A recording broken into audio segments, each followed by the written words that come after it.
നമസ്കാരം. നമ്മുടെ ബഹുമാനപ്പെട്ട വിദ്യാഭ്യാസ മന്ത്രി ഒരു സിനിമാ നടിയെ അപമാനിച്ച് അവരെക്കുറിച്ച് വിമർശനം നടത്തിയത് നമ്മൾ കേട്ടതാണ്. ആ സമയത്ത് അദ്ദേഹത്തെ വലിയ രീതിയിലൊന്നും ആരും സപ്പോർട്ട് ചെയ്തിട്ടില്ല. അദ്ദേഹത്തിന്റെ നിലപാട് അത്ര നല്ലതാണ് എന്ന് ആരും തന്നെ സപ്പോർട്ട് ചെയ്തിട്ടില്ല. ഈവൻ അദ്ദേഹത്തിന്റെ കൂടെയുള്ള പാർട്ടിക്കാർ പോലും അദ്ദേഹത്തെ സപ്പോർട്ട് ചെയ്തിട്ടില്ല. മറിച്ച് അദ്ദേഹത്തിന് ഒരുപാട് വിമർശനങ്ങളാണ് നേരിടേണ്ടി വന്നിട്ടുള്ളത്. മാത്രമല്ല, ആ ഒരു പാർട്ടിയുടെയും ആ ഒരു ഗവൺമെന്റിന്റെയും അഴിമതിയും അങ്ങനത്തെ കാര്യങ്ങളൊക്കെ തന്നെ ചൂണ്ടിക്കാണിച്ചുകൊണ്ടാണ് പല ആൾക്കാരും അദ്ദേഹത്തെ വിമർശിച്ചത്.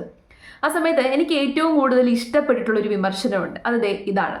ഇത് സന്ദീപ് വാര്യർ അദ്ദേഹത്തെ വിമർശിച്ചുകൊണ്ട് ഫേസ്ബുക്കിൽ കുറിച്ചിട്ടുള്ള ഒരു പോസ്റ്റായിരുന്നു. ഇത് കറക്റ്റ് കുറിക്കൊള്ളുന്ന രീതിയിലുള്ള മറുപടി എന്നൊക്കെ പറയത്തില്ലേ, അങ്ങനത്തെ ഒരു മറുപടിയാണ്. ഇതിനകത്ത്, ഈ പോസ്റ്റിനകത്ത് ഇദ്ദേഹം പറയുന്ന കാര്യങ്ങളൊക്കെ തന്നെ അക്ഷരാർത്ഥത്തിൽ ശരിയാണെന്ന് നമുക്ക് മനസ്സിലാക്കാൻ പറ്റും. കാരണം അദ്ദേഹം പറഞ്ഞു വെക്കുന്നുണ്ട്, ഒരു 10 മിനിറ്റിന്റെ സ്വാഗതഗാനത്തിന്റെ കൊറിയോഗ്രഫി ചെയ്യാൻ വേണ്ടിയിട്ടാണ് ഈ നടിയെ വിളിച്ചത് എങ്കിലും അത് 10 മിനിറ്റിന്റെ പരിപാടി അല്ല. സത്യത്തിൽ അത് ദിവസങ്ങൾ എടുക്കുന്ന പരിപാടിയാണ്. ഒരു കൊറിയോഗ്രാഫറിന് അറിയാം 10 മിനിറ്റിന്റെ ഗാനം ചിട്ടപ്പെടുത്തുക, അതിന്റെ കൊറിയോഗ്രഫി ചെയ്യുക, കുട്ടികളെ പഠിപ്പിച്ചെടുക്കുക എന്നൊക്കെ പറയുന്നത് ഒരുപാട് സമയം വേണം, ഒരുപാട് എഫോർട്ട് വേണ്ട ഒരു കാര്യമാണ്, ദിവസങ്ങൾ എടുക്കും. അപ്പൊ അത്രയും ദിവസത്തെ കൂലിയാണ് ഈ 5 ലക്ഷമായിട്ട് ചോദിക്കുന്നത്. ഇത്തരത്തിലുള്ള നടിമാർക്കും അല്ലാതെ നടന്മാർക്കും ഒക്കെ തന്നെ ഉദ്ഘാടനത്തിന് പോകുമ്പോൾ കിട്ടുന്ന തുകയാണ് ഈ 5 ലക്ഷം എന്ന് പറയുന്നത്. അപ്പം ആ ഒരു രീതിയിൽ നോക്കിക്കഴിഞ്ഞാൽ ആ സിനിമാ നടി കുറച്ച് പൈസയാണ് ചോദിച്ചത് എന്ന് നമുക്ക് മനസ്സിലാക്കാൻ പറ്റും. അതുകൂടാതെ തന്നെ ഇവിടെ അദ്ദേഹം പറയുന്ന വേറൊരു കാര്യം, ഈ അവിടെയുള്ള കലോത്സവ വേദിയിൽ ബാക്കിയുള്ള കാര്യങ്ങളൊന്നും തന്നെ ഫ്രീ ആയിട്ടല്ലല്ലോ. അവിടുത്തെ സൗണ്ടിനായിക്കോട്ടെ, അവിടുത്തെ കാര്യങ്ങൾക്കായിക്കോട്ടെ, സ്റ്റേജുകൾക്കായിക്കോട്ടെ, അതിനെല്ലാം തന്നെ പൈസ കൊടുത്തിട്ടാണ് ചെയ്യിപ്പിച്ചേക്കുന്നത്. പക്ഷേ നടി പൈസ ചോദിച്ചു എന്ന് പറഞ്ഞുകൊണ്ട് അവരെ അപകീർത്തിപ്പെടുത്തുന്ന രീതിയിലുള്ളൊരു സ്റ്റേറ്റ്മെന്റ് ആണ് അദ്ദേഹം പറഞ്ഞത്. അവരെ അപമാനിക്കുന്ന രീതിയിലുള്ളൊരു സ്റ്റേറ്റ്മെന്റ് ആയിരുന്നു അദ്ദേഹം പറഞ്ഞത്. അത് ഒട്ടും ശരിയായില്ല. എന്തൊക്കെ പറഞ്ഞു കഴിഞ്ഞാലും അതിനോട് യോജിക്കാൻ പറ്റുന്നില്ല.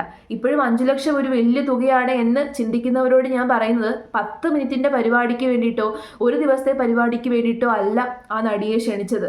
ഒരു കൊറിയോഗ്രഫി ചെയ്യാനാണ്. അപ്പോൾ അതിനകത്ത് ഒരുപാട് ദിവസങ്ങൾ സമയമെടുക്കും. അവർക്ക് അത്രയും സമയം പോവാണ്, അവരുടെ ടീമിന് അത്രയും സമയം ഇതാവും, അത്രയും എഫോർട്ട് എടുക്കണം. അപ്പോൾ ഇത്രയും കാര്യത്തിന് വേണ്ടിയിട്ടല്ലേ അത്രയും പൈസ ചോദിക്കുന്നത്. ഇനി ഇത് കൂടാതെ തന്നെ ഇദ്ദേഹം ലാസ്റ്റിൽ ഈ ചോദിച്ചേക്കുന്ന ചോദ്യം, അത് വളരെ എക്സാക്റ്റ് ആയിട്ടുള്ളൊരു ചോദ്യമാണ് കേട്ടോ. വളരെ അടിപൊളിയായിട്ടുള്ളൊരു ചോദ്യമാണ്. സത്യമല്ലേ? ഈ നമ്മുടെ രാഷ്ട്രീയക്കാരൊക്കെ തന്നെ അവരെ സ്വയം വിശേഷിപ്പിക്കുന്നത് ജനസേവകർ എന്നാണ്. അത് ജനങ്ങളെ സേവിക്കാൻ വേണ്ടിയിട്ടാണ് ഞങ്ങൾ രാഷ്ട്രീയത്തിൽ ഇറങ്ങിയിരിക്കുന്നത്, ജനങ്ങളെ സഹായിക്കാൻ വേണ്ടിയിട്ടാണ്, അല്ലാതെ ഞങ്ങളുടെ നേട്ടത്തിനല്ല എന്നാണ് പറയുന്നത്. രാഷ്ട്രീയക്കാർ പൊതുവെ സെൽഫിഷ് അല്ല, അവർ സെൽഫ്ലെസ് ആണ് എന്നാണ് അവർ സ്വയം അവരെ വിശേഷിപ്പിക്കുന്നത്. എന്നിട്ട് അതേ രാഷ്ട്രീയക്കാർ തന്നെ ശമ്പളം വാങ്ങിയിട്ടല്ലേ ജോലി ചെയ്യുന്നത്. പിന്നെ ശമ്പളം അങ്ങ് പോട്ടേന്ന് വെക്കാം, കോഴയോ എത്ര പൈസയാണ് കോഴയായിട്ട് അവർ അടിച്ചു മാറ്റുന്നത്. അതും പോരാഞ്ഞിട്ട് ഖജനാവിലുള്ള പൈസ അടിച്ചു മാറ്റുന്നു. ഒരു പദ്ധതി എന്ന് പറയുമ്പോൾ ആ പദ്ധതിക്കകത്ത് മാറ്റി വെച്ചേക്കുന്ന പൈസയിൽ നിന്ന് കൈയിട്ട് വാരുന്നു. അങ്ങനെ കാശിനോട് ആർത്തി ഏറ്റവും കൂടുതൽ കാണിച്ചുകൊണ്ടിരിക്കുന്നത് ഈ രാഷ്ട്രീയക്കാർ തന്നെയാണ്. ഇന്നലെ എൻ്റെ കമൻറ്റ് സെക്ഷനിൽ ഒരാൾ കമൻ്റ് ഇട്ടു, അദ്ദേഹം രാഷ്ട്രീയക്കാരനാണ് എന്ന് പറഞ്ഞുകൊണ്ട് വിമർശിക്കാൻ അവകാശമില്ലേ എന്ന്. തീർച്ചയായിട്ടും രാഷ്ട്രീയക്കാരനാണെങ്കിലും ആരാണെങ്കിലും ഇത്തരം സന്ദർഭത്തിൽ വിമർശിക്കാൻ അവകാശമുണ്ട്. പക്ഷേ വിമർശിക്കുമ്പോൾ അദ്ദേഹം പറഞ്ഞ ഒരു സ്റ്റേറ്റ്മെൻ്റ് ഉണ്ട്, അഹങ്കാരി, പണത്തിനോട് ആർത്തി. ഈ 2 കാര്യങ്ങളും അദ്ദേഹം അങ്ങനെ അല്ലായിരിക്കണം, എങ്കിലേ അത് വിമർശിക്കാൻ പാടുള്ളൂ. ഇവിടെ പറയുന്നത് പോലെ മന്ത്രിമാര് എല്ലാ കാര്യത്തിലും പൈസ എഴുതി സർക്കാരിൻ്റെ നിന്നും പണം വാങ്ങിക്കുന്ന ആൾക്കാരാണ്.